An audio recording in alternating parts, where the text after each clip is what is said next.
بسم الله الرحمن الرحيم يا أيها الذين آمنوا اتقوا الله ولتنظر نفس ما قدمت لغد واتقوا الله إن الله خبير بما تعملون۔ اے ایمان والو، اللہ سے ڈرتے رہو اور ہر شخص کو دیکھنا چاہیے کہ اس نے کل یعنی آخرت کے لیے کیا سامان بھیجا ہے، اور ہم پھر کہتے ہیں کہ اللہ سے ڈرتے رہو، بے شک اللہ تمہارے سب اعمال سے خبردار ہے۔ بسم اللہ الرحمن الرحیم، الحمد للہ رب العالمین، والصلاة والسلام على اشرف الانبیاء والمرسلین وعلى آلہ واصحابہ اجمعین ومن تبعہم بإحسان الى یوم الدین۔ قابل صد احترام حضرات شائقین و شائقات سچا پیغام، السلام علیکم ورحمۃ اللہ وبرکاتہ۔ آج کی محفل میراث النبی کے نورانی پروگرام میں آپ کا استقبال ہے۔ اہلا و سہلا مرحبا۔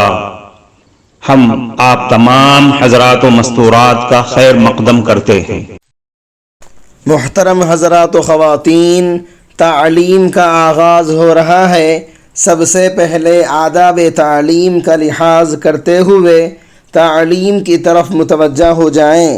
پورے دھیان سے سننا، عمل کی نیت سے سننا اور تبلیغ کی نیت سے سننا، یعنی سنی ہوئی باتیں دوسروں تک پہنچانے کے جذبے سے سننا۔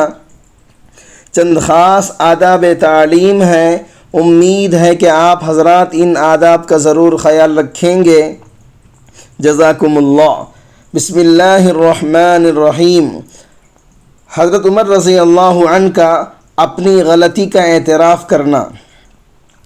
حضرت مسروق رحمۃ اللہ علیہ فرماتے ہیں کہ حضرت عمر رضی اللہ عنہ منبر پر تشریف فرما ہوئے اور فرمایا، میرے علم میں ایسا کوئی آدمی نہیں ہے جس نے 400 سے زائد مہر مقرر کر دیا ہو، کیونکہ نبی کریم صلی اللہ علیہ وسلم اور آپ صلی اللہ علیہ وسلم کے صحابہ رضی اللہ عنہم کا مہر 400 درہم یا اس سے کم تھا۔ اگر مہر زیادہ کرنا کوئی تقوی اور عزت کی بات ہوتی تو تم لوگ ان مبارک حضرات سے مہر میں آگے نہیں جا سکتے۔ پھر ممبر سے نیچے تشریف لے آئے۔ پھر ایک قریشی عورت ان کے سامنے آئی اور اس نے کہا، کیا آپ نے لوگوں کو 400 درہم سے زائد مہر رکھنے سے منع کیا ہے؟ حضرت عمر فاروق رضی اللہ عنہ نے کہا، ہاں۔ اس عورت نے کہا، کیا آپ نے اللہ تعالیٰ کو قرآن میں یہ فرماتے ہوئے نہیں سنا؟ وَآتَيْتُمْ إِحْدَاهُنَّ قِنطَارًا فَلَا تَأْخُذُوا مِنْهُ شَيْئًا، اور تم نے دیا ہو ان میں ایک کو یعنی عورت کو بہت سا مال تو اس میں سے کچھ بھی مت لو۔ یعنی اس آیت کریمہ میں مہر میں بہت زیادہ مال دینے کو اللہ نے ذکر فرمایا، جس سے معلوم ہوا کہ زیادہ مہر دینا بھی جائز ہے۔ یہ سن کر حضرت عمر فاروق رضی اللہ عنہ نے فرمایا، اے اللہ، میں تجھ سے معافی مانگتا ہوں، تمام لوگ عمر سے زیادہ دین کی سمجھ رکھتے ہیں۔ پھر واپس آ کر منبر پر تشریف فرما ہوئے اور فرمایا، اے لوگو، میں نے تمہیں 400 سے زائد مہر دینے سے منع کیا تھا، لیکن اب تمہیں اجازت ہے کہ جتنا چاہو یا جتنا تمہارا دل کہے تم اتنا مہر دے سکتے ہو۔ حضرت عمر فاروق رضی اللہ عنہ کا پیام دریائے نیل کے نام۔ مصر میں زمانہ جاہلیت سے یہ دستور چلا آ رہا تھا کہ جب بھی دریائے نیل ٹھہر جاتا تو ایک حسین اور خوبصورت لڑکی کو قتل کر کے دریائے نیل کے حوالے کر دیا جاتا، تو دریائے نیل پھر حسب معمول چل پڑتا۔ حضرت عمر فاروق رضی اللہ عنہ کے دور خلافت میں جب مصر فتح ہوا اور حضرت عمر ابن عاص رضی اللہ عنہ وہاں کے گورنر مقرر ہوئے تو اس وقت بھی حسب معمول دریائے نیل کی روانی ختم ہو گئی اور وہ ٹھہر گیا۔ اس موقع پر حضرت عمر ابن عاص رضی اللہ عنہ سے لوگوں نے اس دستور کا ذکر کر کے اس کے مطابق عمل کرنے کی اجازت چاہی۔ حضرت عمر ابن عاص رضی اللہ عنہ نے فرمایا کہ یہ جاہلیت کی رسم ہے، ہم ایسا نہیں کریں گے، البتہ امیر المؤمنین حضرت عمر فاروق رضی اللہ عنہ سے میں مشورہ کروں گا۔ چنانچہ حضرت عمر ابن عاص رضی اللہ عنہ نے امیر المؤمنین کو خط لکھا اور اس واقعے کی پوری تفصیل بیان کر کے مشورہ مانگا۔ امیر المؤمنین حضرت عمر فاروق رضی اللہ عنہ نے اس کے جواب میں دریائے نیل کے نام ایک خط روانہ کیا اور حضرت عمر ابن عاص رضی اللہ عنہ کو لکھا کہ وہ خط دریائے نیل میں ڈال دیں۔ اس خط کا مضمون یہ تھا: اے اللہ کے بندے، عمر کی طرف سے دریائے نیل کے نام ہے۔ یہ خط اللہ کے بندے عمر کی طرف سے دریائے نیل کے نام ہے۔ اما بعد، اگر تو اے دریائے نیل اپنی طرف سے جاری ہوتا تھا تو جاری مت ہونا، اور اگر اللہ واحد قہار نے تجھ کو جاری کیا تو ہم اسی سے سوال کرتے ہیں وہ تجھ کو جاری کر دے۔ حضرت عمر ابن عاص رضی اللہ عنہ نے یہ خط دریائے نیل میں ڈال دیا۔ ڈالنا ہی تھا کہ دریائے نیل خوب تیزی کے ساتھ رواں دواں ہو گیا۔ ایک ہی رات میں دریائے نیل کا پانی 16 گز بلند ہو گیا۔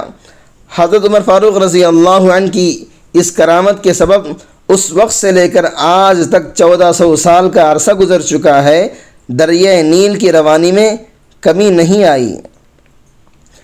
حضرت عمر فاروق رضی اللہ عنہ کے 6 عمدہ نصیحتیں: جو آدمی زیادہ ہنستا ہے اس کا رعب کم ہو جاتا ہے، جو مذاق زیادہ کرتا ہے لوگ اس کو ہلکا اور بے حیثیت سمجھتے ہیں، جو آدمی باتیں زیادہ کرتا ہے اس کی غلطیاں لغزشیں زیادہ ہو جاتی ہیں، جس کی لغزشیں زیادہ ہو جاتی ہیں اس کی حیا کم ہو جاتی ہے، جس کی حیا کم ہو جاتی ہے اس کی پرہیزگاری کم ہو جاتی ہے، جس کی پرہیزگاری کم ہو جاتی ہے اس کا دل مردہ ہو جاتا ہے۔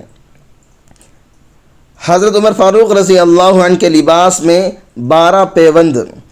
حضرت حسن رحمۃ اللہ علیہ کہتے ہیں، ایک مرتبہ حضرت عمر ابن خطاب رضی اللہ عنہ اپنے زمانے خلافت میں لوگوں میں بیان کر رہے تھے اور انہوں نے ایک لنگی باندھ رکھی تھی جس میں 12 پیوند تھے۔ حضرت انس رضی اللہ عنہ فرماتے ہیں، میں نے حضرت عمر فاروق رضی اللہ عنہ کو دیکھا اپنے زمانے خلافت میں کہ انہوں نے اپنے دونوں کندھوں کے درمیان اپنے اوپر اور نیچے 3 پیوند لگا رکھے تھے۔ حضرت عمر فاروق رضی اللہ عنہ نے فرمایا، میری کمر پر چڑھ کر اس پرنالے کو اپنی جگہ پر لگا لیں۔ حضرت عبداللہ ابن عباس رضی اللہ عنہما فرماتے ہیں کہ حضرت عباس رضی اللہ عنہ کے گھر کا پرنالہ حضرت عمر فاروق رضی اللہ عنہ کے راستے میں گرتا تھا۔ ایک دفعہ جمعے کے دن حضرت عمر فاروق رضی اللہ عنہ نے نئے کپڑے پہنے۔ اس دن حضرت عباس رضی اللہ عنہ کے لیے 2 چوزے ذبح کیے گئے تھے۔ جب حضرت عمر فاروق رضی اللہ عنہ پرنالے کے پاس پہنچے تو اتفاق اس پرنالے سے خون بہنے لگا اور آپ کے کپڑوں پر لگ گیا۔ حضرت عمر فاروق رضی اللہ عنہ نے فرمایا، اس پرنالے کو کھیڑ دیا جائے، اور گھر واپس جا کر وہ کپڑے اتار دیے اور دوسرے پہن لیے۔ پھر مسجد میں آ کر لوگوں کو نماز پڑھائی۔ اس کے بعد حضرت عباس رضی اللہ عنہ حضرت عمر فاروق رضی اللہ عنہ کے پاس آئے اور انہوں نے کہا، اللہ کی قسم، یہی وہ جگہ ہے جہاں نبی کریم صلی اللہ علیہ وسلم نے یہ پرنالہ لگایا ہوا تھا۔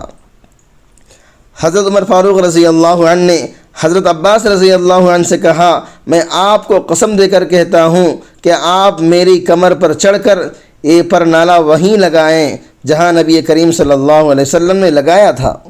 چنانچہ حضرت عباس رضی اللہ عنہ نے ایسا ہی کیا۔ حضرت عمر فاروق رضی اللہ عنہ ایک دفعہ لوگوں کو کھانا کھلا رہے تھے۔ ایک آدمی کو دیکھا بائیں ہاتھ سے کھانا کھا رہا ہے۔ حضرت عمر فاروق رضی اللہ عنہ نے پاس جا کر کہا، داہنے ہاتھ سے کھاؤ۔ اس نے کہا، جنگ موتا میں میرا دائیں ہاتھ کٹ گیا۔ حضرت عمر فاروق رضی اللہ عنہ کو رقت طاری ہو گئی، اس کے برابر بیٹھ گئے اور رو رو کر کہنے لگے، افسوس، تم کو تو وضو کون کراتا ہوگا، سر کون دھلاتا ہوگا، کپڑے کون پہناتا ہوگا، پھر ایک نوکر مقرر کر دیا اور اس کے لیے تمام ضروری چیزیں خود مہیا کر دیں۔ محترم ناظرین کرام، اس دینی اور ایمانی بیان کو سننے کے دوران ہی اس کو لائک کر دیجئے اور شیئر بھی کر دیجئے تاکہ دوسرے بھی اس سے فائدہ اٹھا سکیں۔ اللہ آپ کو جزائے خیر عطا فرمائے۔ مسجد نبوی میں آواز بلند کرنے پر حضرت عمر فاروق رضی اللہ عنہ کا تنبیہ کرنا۔ حضرت سعید بن یزید رضی اللہ عنہ فرماتے ہیں، ایک مرتبہ میں مسجد میں سویا ہوا تھا، کسی نے مجھے کنکری ماری جس سے میری آنکھ کھل گئی تو میں نے دیکھا کہ وہ حضرت عمر فاروق رضی اللہ عنہ ہیں۔ انہوں نے فرمایا، جاؤ اور ان دونوں کو میرے پاس لے آؤ۔ حضرت عمر فاروق رضی اللہ عنہ نے پوچھا، تم دونوں کون ہو؟ انہوں نے کہا، ہم طائف کے رہنے والے ہیں۔ حضرت عمر فاروق رضی اللہ عنہ نے فرمایا، اگر تم دونوں اس شہر کے ہوتے تو میں تم کو ضرور دردناک سزا دیتا۔ تم نبی کریم صلی اللہ علیہ وسلم کی مسجد میں بلند آواز سے باتیں کر رہے ہو۔